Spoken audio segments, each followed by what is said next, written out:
What's up, you guys? Dark Cloud Yugioh here. Thank you for checking out my Yubel Fiendsmith deck profile. Today is the first day of the ban list, and with Fiendsmith Lacrima getting unbanned, Yubel Fiendsmith was the first deck I opted to play it in.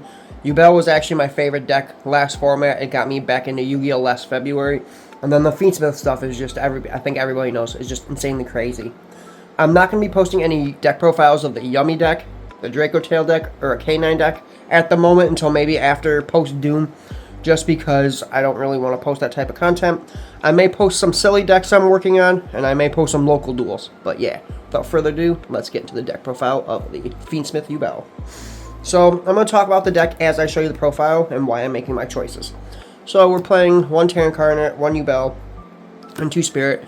You're going to feel, if you've ever watched any deck profiles for Fiendsmith Yubel, this is going to look very similar to most builds. So the reason why we're not playing 3 spirits is we're not really getting OTK'd as much. Maybe in a pure build we'd play 3, but in the Fiendsmith build we're playing 2. 3 Samsara D Lotus, 2 Gruesome Grave Squirmer. These are pretty self-explanatory. So what this deck does, it's not even like a Yubel deck, it's a Fiend Link deck. My friend Darby is playing a Fiend Link as well, except instead of Yubel, he's playing BA, but we'll talk about that in a second.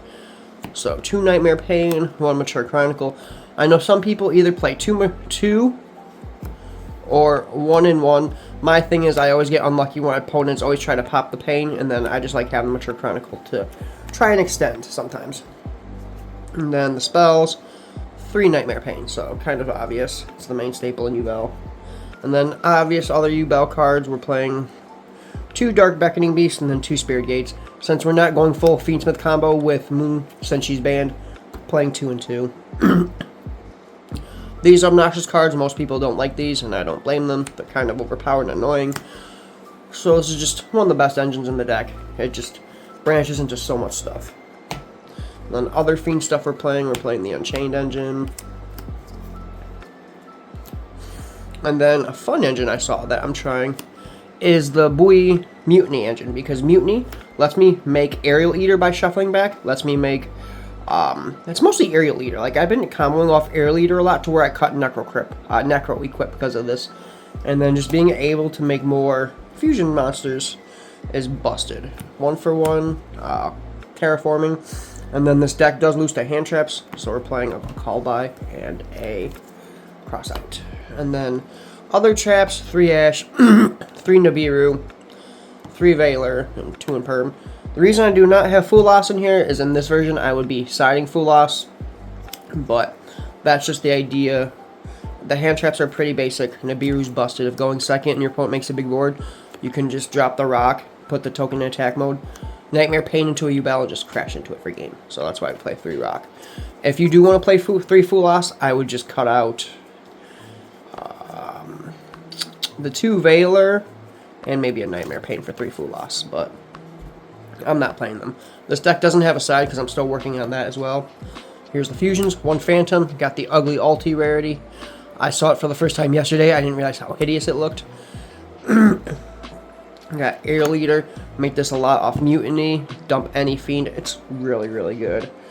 Loose, another card that I'm experimenting with, also dumps a Fiend to pop a card, so very good. Plus, it's a big body, so didn't realize how much I'd go into this. Plus, you can sequence into this, so it's random times you'll be doing that.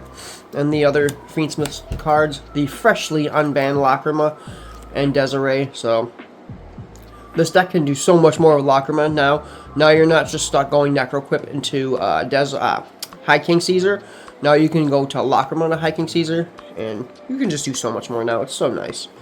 And then the Fiendsmith links, we're playing 1 Sequence and 1 Requiem. These are pretty staple in most Fiendsmith builds. Other Fiend cards, 2 Lord of Yama, 1 Unchained Solar Rage, and then off the Unchained Solar Rage, bring out an SP Little Knight, a Muckracker, and then our Xyz. Testing Evolzar Lars. Pretty much when he has material, he can't be targeted by card effects, and then detach 2 materials for a monster negate. So I'm trying 2 different rank 6s because of Lacrima being unbanned, and with what's his name, Ungraver being an easy 6. I have not needed Necroquip as much, so I ended up cutting her for a Lars. And I'm not sure if that's going to be good or bad, but so far, this is in testing. So these are kind of obvious because we play 6s. And then Barujas. So, final thoughts about the deck. I love Fiendsmith Yubel. It's a fun combo deck to play. If you do want to play Yubel in a tournament, I recommend playing a pure version right now. Only because Yummy is the best deck. So when you play Eternal Favorite, you can board wipe and fuse their stuff because they can't respond to it. So that's what I think is good if you want to play. The pure version is just board wipe fusing is the way to go because of the format. But I like combo decks, so that's why I made this combo version. But appreciate you guys watching. Hopefully you guys are making some cool decks for the September upcoming format. The next deck I'm working on posting later this week will be a 60-card White Force deck. So that's also one of my favorite decks I was playing for a little while. So I'll show you that in a bit. Take care. Peace.